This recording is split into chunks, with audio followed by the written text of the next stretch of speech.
on 3rd and inches. I don't know about you, but I like this call. 3rd and inches, and instead of worrying about getting it back to a running back and maybe there's some penetration from the defensive front, just go ahead and take it, move forward, and pick up the first down. And as we say often, it shows confidence in your offensive line.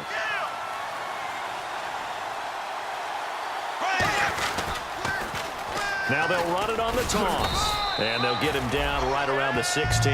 Give him a couple on the carry there, 2nd and 8. I like the call. Inside the red zone, running the toss. Why? They want to get to the edges. They want to see if guys who don't normally make a lot of tackles are willing to actually do that. That usually means the guy's in the cornerback position. And they still need 8 yards for the first here on 2nd down.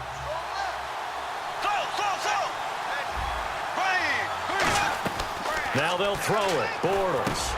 Peek's got it over the middle. And he'll get him inside the 15 down to the 14-yard line. Give him 2 yards on that play. And that'll lead here to a 3rd down. And the offense needs 7 out of this play on 3rd down. In recent years, the slot receivers really gained stature in the NFL because they can do so many things. Yes, they can line up wide like your normal wide receiver, but to have that kind of courage and toughness to run routes in the middle of the field and become dependable targets for their quarterbacks and move the sticks, those guys are worth their weight in gold. So out comes a field goal team now for the 2nd time here today.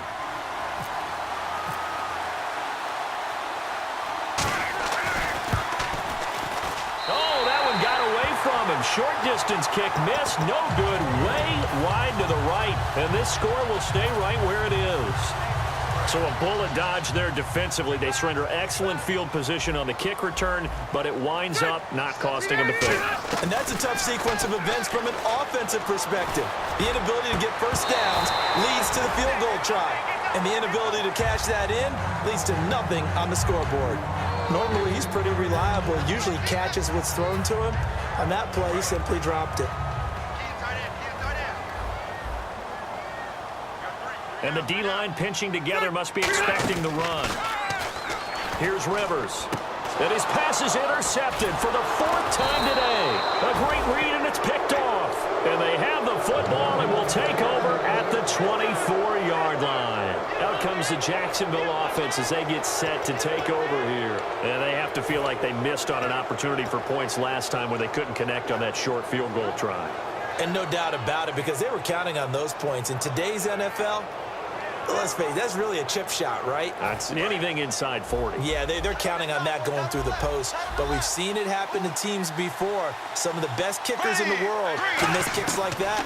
Can they come back now? And he is going to be hit and taken down. Bortles sacked. He'll wind up losing 8 on the sack there, and it's 2nd down.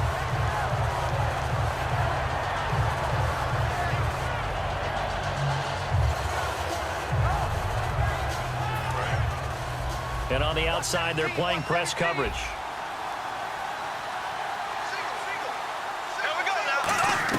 On 2nd down, here's Bortles. He finds Hearns left side. 23 yards on the play. Completed pass, but the price you pay at the quarterback position, sometimes you have to take a lick. Yeah, he took it on that one, and he paid the price, and happily, because he was able to complete it downfield. Excellent toughness in the pocket.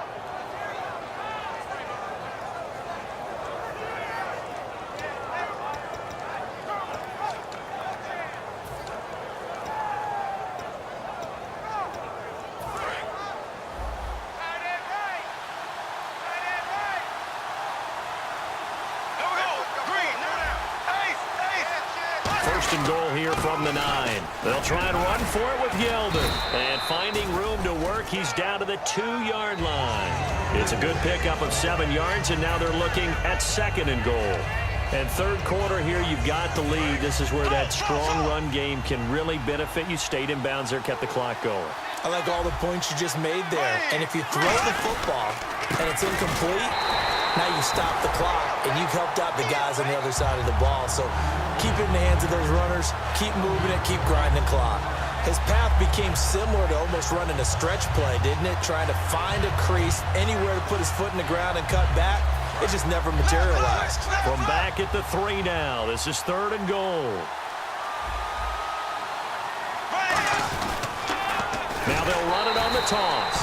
And they'll be driven back here, losing losing yardage to the 9. They lost a big chunk, 6 yards there, and it leads to 4th down.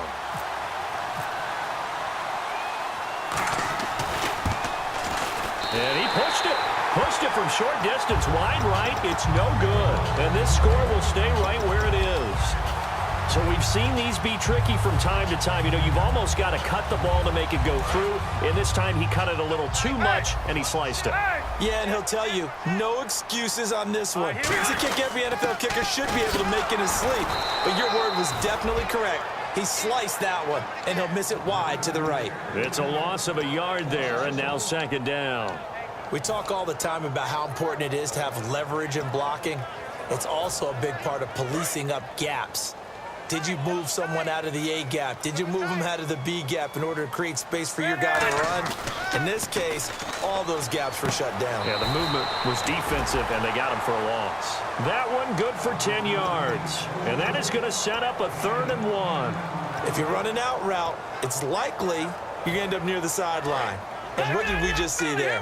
Toe tap. You got it. The benefits of practice. Toe tapping, foot dragging, picking it up, and making sure it was a catch. On 3rd down, this is Melvin Gordon. And he gets it to the 34. Good enough for the first. And 5 yards on the play there as the drive will continue. And we're back now in Mission Valley and San Diego. It's Charger football, but they trail here as we get going in quarter number 4.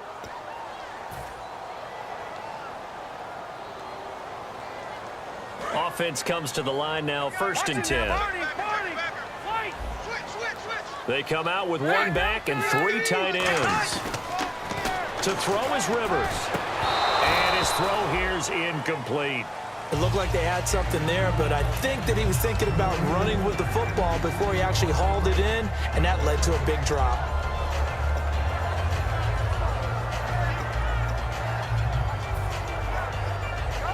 Offense still needing 10 yards. 2nd down.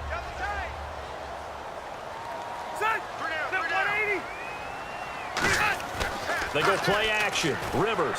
He's going to rifle one deep left side. That's incomplete. Nearly another pick. My goodness. Well, an incomplete pass certainly doesn't look like a good play. For the guy throwing it today, as many interceptions he's thrown, he's got to feel a sigh of relief that the ball actually hit the ground and didn't go in the other direction. Hey, Delta! Ready! Banjo!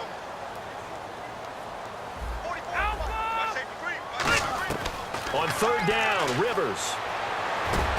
And he couldn't hang on to it through the contact. Incomplete. On any passes in the middle of the field, anyone who's going after the football is going to be conscious that it's probably going to be contested, and often physically. Sometimes that leads to drops. And the kick's away as he angles this one for the sideline.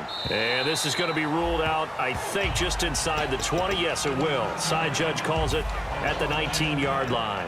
And out now comes Jacksonville as they get ready to go. And last time out, another missed field goal, so maybe their confidence wavering a little bit right now in the kicking game. And I'm with you on that. I think at this stage, they'd love to not run him back out there in a tough situation. But let's face it, they may have to. So right now, the head coach is talking to the offense coordinator. And got his man complete. 30, 10, 5, touchdown, Jaguars.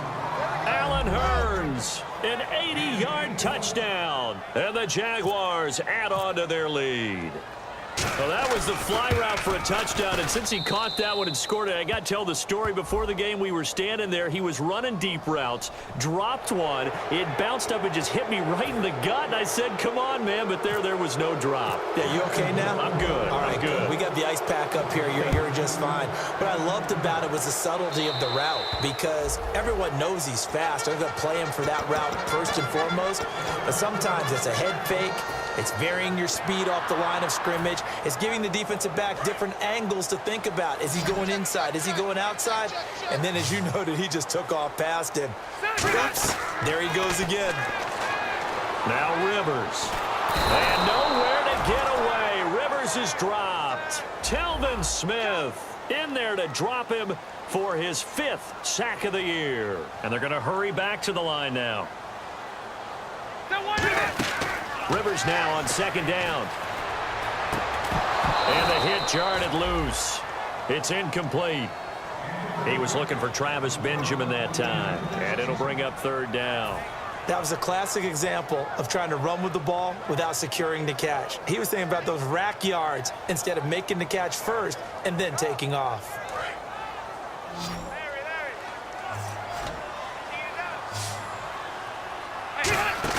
Rivers off the play fake to Woodhead. He's going to wind up and air it out.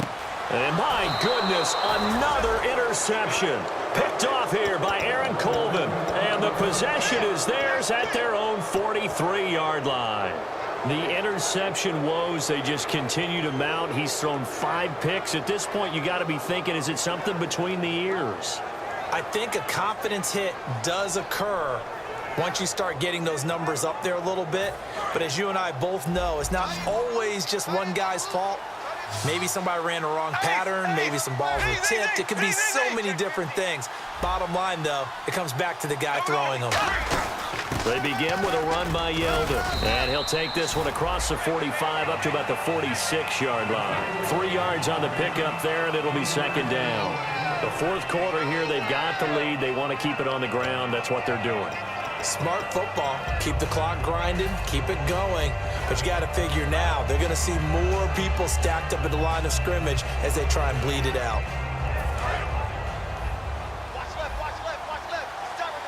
Five wides in the game. 4 of them to the right side. Now Bortles throwing on second down. And incomplete there. A nice hit. Jars the ball free and brings up third down. We know it's not an easy job to go out and catch passes when people are trying to tackle you and knock the ball away.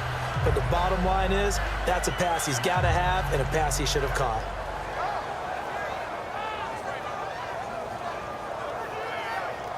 Defense looking to hold serve one last time here on 3rd and 7. It's a 5-receiver set. 3 to the left, 2 to the right. Throwing his Bortles on third down. And he's going to be out of bounds, but able to take it inside the 40-yard line. It's a gain of 17, and it'll give him a first down. And defensively, they just don't seem to have much of an answer for this passing game. Not at all. And look at the confidence that's exhibited here. With that type of a lead, clock on their side, instead of running it, they're still throwing it, trying to pick up first downs and keeping the football. They'll come out in the pistol. Green 90. Green 90. A first down carry now for Yeldon. Looking for a crease, can't find one. Stopped at the line of scrimmage. No gain on the play there, second down. And in this situation with the lead fourth quarter, they're liking keeping the ball on the ground, I'm sure. That's just smart football, but you know the defense has to know it as well. They've got to stop them here. So now we're going to see that loading the box in a big way. 6, 7, 8, 9, whatever it's going to take, puts a little bit more pressure on your big offensive line.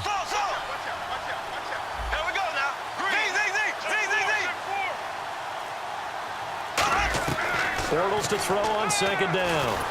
Chargers able to get the pressure and bring him down. Dominique Easley breaking through to get him for a loss of 7.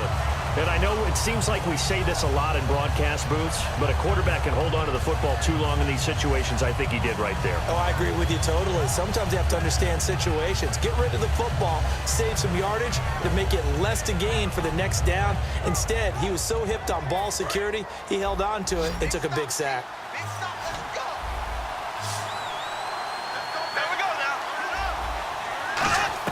On 3rd and long, it's Bortles. Oh, the ball comes out on the hit, but they'll say it's incomplete. Marquise Lee, the intended target, and that brings up 4th down. 3rd down is a down. Both sides know they absolutely have to win, and the name of the game for the defense is pressure on the quarterback. But pressure on the quarterback with contact, that's how you end up winning it.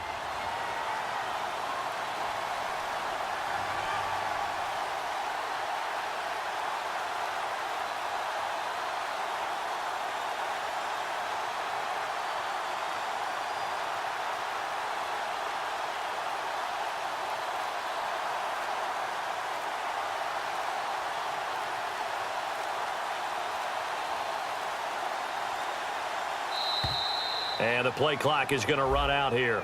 They're in no